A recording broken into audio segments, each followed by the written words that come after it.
नमस्कार, बहुत स्वागत है आपका। आप देख रहे हैं किस्मत कनेक्शन और मैं हूं आपके साथ शैलेंद्र पांडे। हर महीने में एक पूर्णिमा आती है और पूर्णिमा पूर्णता प्राप्त करने की तिथि मानी जाती है। लेकिन साल की कुछ ऐसी पूर्णिमा की तिथियां हैं जो अपने आप में बहुत ज़्यादा पवित्र हैं, अपने आप में बहुत ज़्यादा महत्वपूर्ण हैं। इसी क्रम में आज बात करेंगे वैशाख महीने की पूर्णिमा की, जिसको कहते हैं वैशाखी पूर्णिमा। वैशाख की पूर्णिमा का महत्व क्या है, इस दिन का पूजा विधान क्या है, इस विषय पर बात करेंगे। साल की तमाम महत्वपूर्ण पूर्णिमाओं में से एक महत्वपूर्ण पूर्णिमा है वैशाख की पूर्णिमा, जिसे वैशाखी पूर्णिमा भी कहते हैं। तो वैशाखी पूर्णिमा का महत्व क्या है?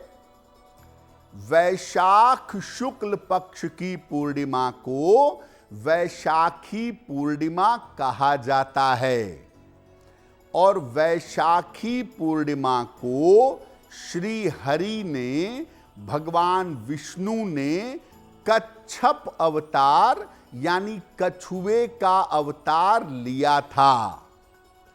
वैशाखी पूर्णिमा को बुद्ध पूर्णिमा भी कहते हैं।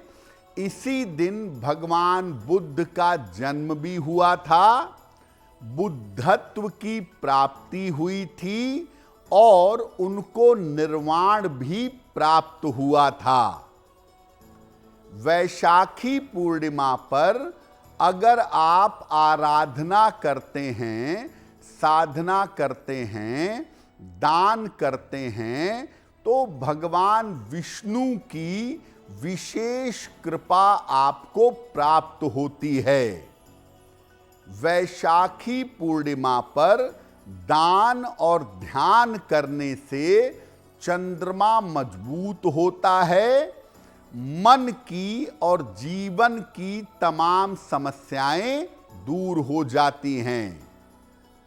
वैशाखी पूर्णिमा पर भगवान विष्णु के अलावा भगवान शिव की पूजा करने से शरीर के तमाम रोगों से और तमाम बीमारियों से छुटकारा पाया जा सकता है। वैशाखी पूर्णिमा पर शिवालयों में भगवान शिव को जलमग्न किया जाता है, यानी शिवलिंग को जलमग्न कर दिया जाता है। तो वैशाखी पूर्णिमा पर मुख्यतः तीन चीजें इंपॉर्टेंट हो जाती हैं। भगवान विष्णु की पूजा मनोकामना के लिए, भगवान शिव की पूजा रोगों का नाश करने के लिए और भगवान बुद्ध की पूजा ज्ञान और मुक्ति प्राप्त करने के लिए। वैशाखी पूर्णिमा पर स्नान, ध्यान और दान का विशेष महत्व है। तो वैशाखी पूर्णिमा पर स्नान और ध्यान कैसे करेंगे, आइए जानते हैं। प्रातः काल स्नान के पहले संकल्प लीजिए। दोपहर 12 बजे के पहले स्नान करिए और ये संकल्प लीजिए कि मैं आज वैशाखी पूर्णिमा पर स्नान करूंगा, जिससे भगवान विष्णु और भगवान शिव की कृपा मुझे मिले, मेरे पापों का नाश हो और मैं जीवन में उन्नति कर सकूं। पहले जल को सर पर लगाकर प्रणाम करेंगे, इसके बाद स्नान करना आरंभ करेंगे। स्नान करने के बाद सूर्य देव को अर्घ देंगे। साफ वस्त्र या सफेद वस्त्र धारण करेंगे और फिर मंत्रों का जप करेंगे। भगवान शिव के मंत्र, भगवान विष्णु के मंत्र चंद्रदेव के मंत्र का जप कर सकते हैं। मंत्र जप करने के बाद सफेद वस्तुओं का और जल का दान करेंगे।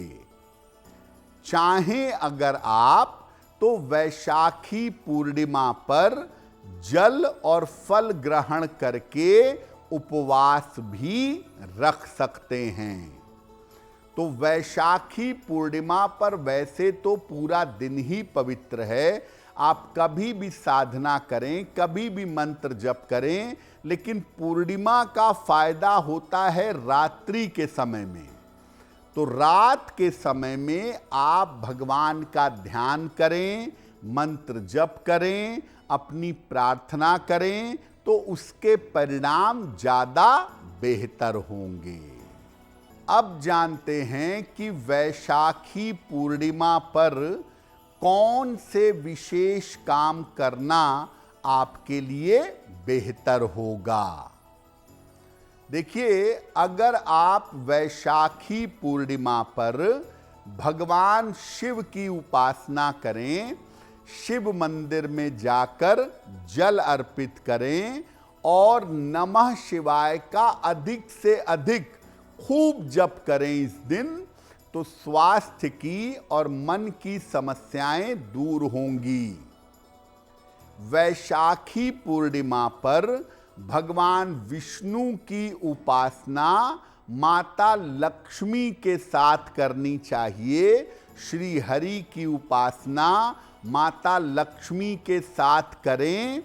ऐसा करने से आपकी आर्थिक स्थिति अच्छी होगी, भगवान विष्णु से वैभव मिलेगा और माता लक्ष्मी से धन मिलेगा।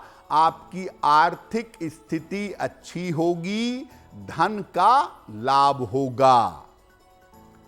वैशाखी पूर्णिमा पर अगर आप पेड़ पौधों में जल डालते हैं, लोगों को पानी शरबत ये पिलाते हैं, जल का दान करते हैं, तो संकट कटेंगे और रोजगार में लाभ होगा। वैशाखी पूर्णिमा पर अगर आप सफेद चीज का दान करें, चावल, चीनी, दूध, नारियल, चांदी, यानी सफेद चीज का दान अगर आप वैशाखी पूर्णिमा पर करें, तो चंद्रमा से संबंधित समस्याएं आपकी दूर होंगी।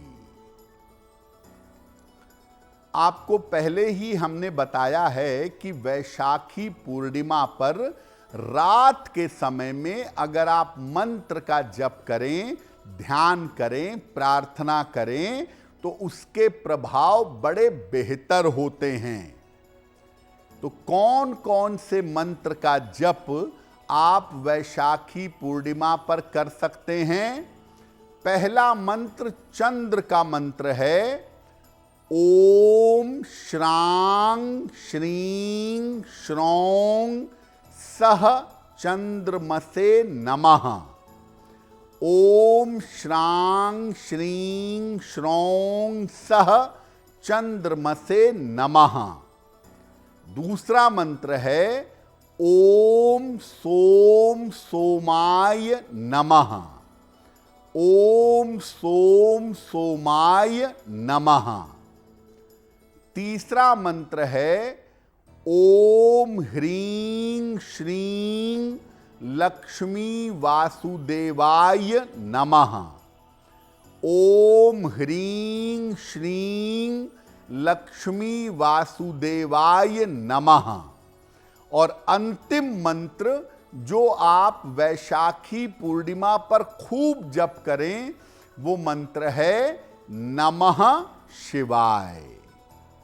तो पूर्णिमा की तिथि है और बड़ी पवित्र पूर्णिमा की तिथि है, इसलिए इस दिन भगवान की उपासना जरूर करिएगा और निर्धन व्यक्तियों को सफेद वस्तु का या जल का अगर दान करेंगे तो बहुत बेहतर होगा।